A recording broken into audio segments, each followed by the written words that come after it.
berbicara seperti ini meskipun ada yang mengalaminya. Saya sendiri belum pernah mendengar suaranya secara audible. Dia lebih banyak berbicara dengan suara lembut di dalam hati dan sifatnya spontan.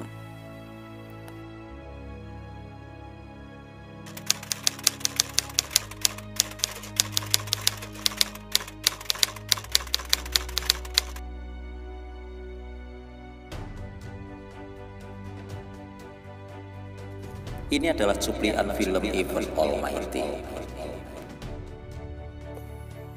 Kisah dimulai dengan dua doa suami istri. Sang istri berdoa agar suaminya lebih banyak meluangkan waktu bersama keluarga. Sementara suami berdoa agar lewat karir politiknya, ia bisa mengubah dunia. Dari situlah berawal.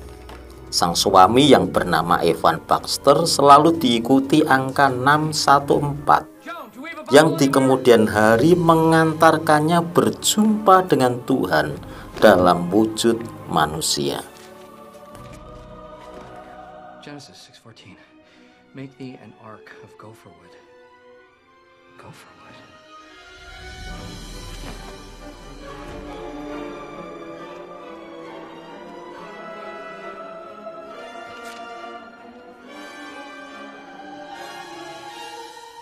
Gopher wood. Get it? Go. Well, it's not really gopher wood. I just like the wordplay. No, it's pine and maple. It was clear cut from this valley to make room for all those houses. Excuse me, do I know you? Not as well as I'd like. I see you got my housewarming gift. That was you? You sent those? What are they for? Hey. Genesis chapter 6, verse 14. I want you to build an ark. You want me to build an ark? Yes. All right, well, let's just start over. Hello, I am Evan Baxter. Born June 15th, 1962, 8 pounds, 11 ounces. Mother's Carol Ann Parker, father Eugene Evan Baxter. Ooh, you have internet access, very impressive. Do you also have cable? Your left nipple is a quarter-inch higher than your right nipple, and when you were a little boy, you were afraid of Gumby. Who are you? I'm God. You're God. Yes. And I want you, Evan Baxter, to build an ark.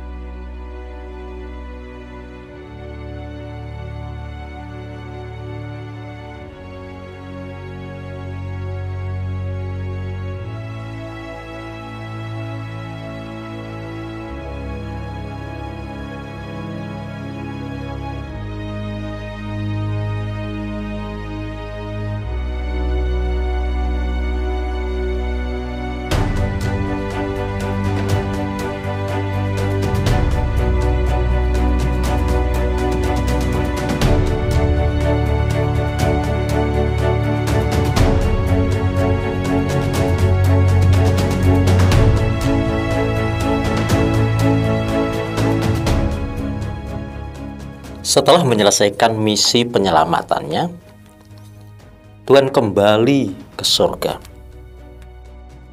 Dan diutusnyalah Roh Kudus untuk tinggal di dalam hati setiap orang percaya, untuk menuntun semua orang percaya di seluruh dunia untuk hidup dalam kebenaran.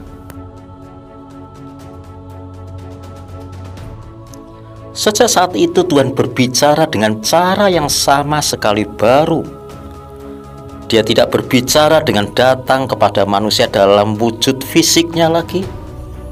Dia juga tidak berbicara dengan suara yang menggelegar. Tidak. Sekarang dia berada sangat dekat dengan kita. Dia berbicara dengan kelembutan, suara yang sangat lembut untuk menuntun kita dalam seluruh kebenaran.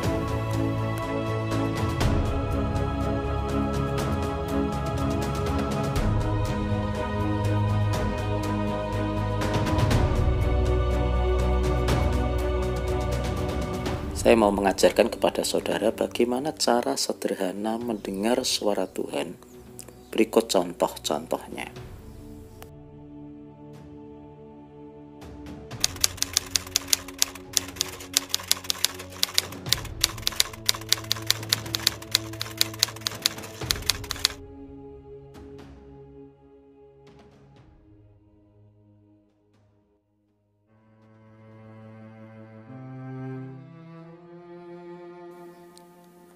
Saat memulai hari atau melakukan aktivitas, bertanyalah kepada Roh Kudus, apa yang engkau ingin aku lakukan saat ini? Roh Kudus rindu saudara terlibat aktif dalam pekerjaannya. Dia akan menuntun setiap anak-anaknya yang rindu melakukan kehendaknya. Jadi ajukan pertanyaan seperti itu beberapa kali sepanjang hari.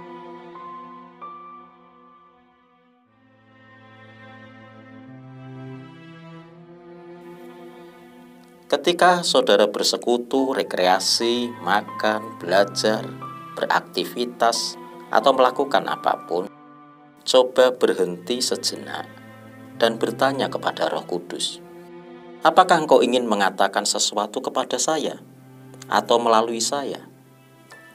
Tujuan latihan ini agar saudara tetap fokus kepada Tuhan dan belajar dengar-dengaran terhadap suaranya.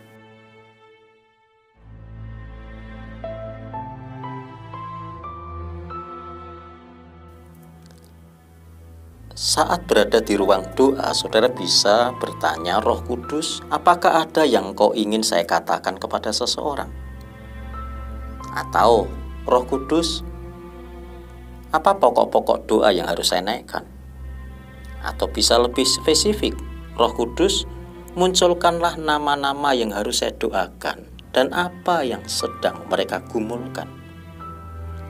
Semakin saudara berdoa dengan cara seperti ini, saudara akan melihat bahwa doa-doa saudara akan semakin kaya karena Roh Kudus terus memunculkan hal-hal baru yang harus saudara doakan.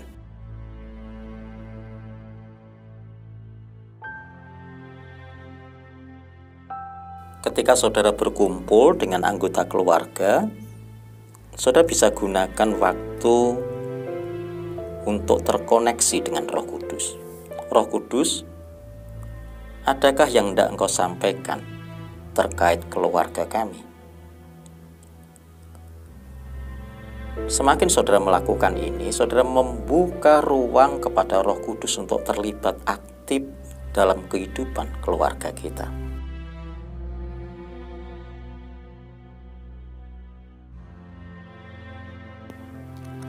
Jangan batasi menanyakan pertanyaan hanya pada konteks rohani.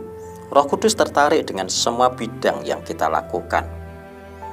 Jadi ketika kita menelepon atau check-in, ngobrol dengan teman, atau berada di sebuah tempat, selalu terhubunglah dengan Roh Kudus. Bertanya kepada Roh Kudus. Karena ini akan memungkinkan saudara akan menangkap apa yang Tuhan pikirkan, mungkin terhadap diri saudara atau orang lain. Apa yang sedang dia pikirkan? Mungkin ada sesuatu yang mendesak yang hendak dia sampaikan. Dengan kebiasaan terus terhubung dengan dia, kita akan bisa menangkap apa kehendak Tuhan dalam hidup kita maupun orang lain.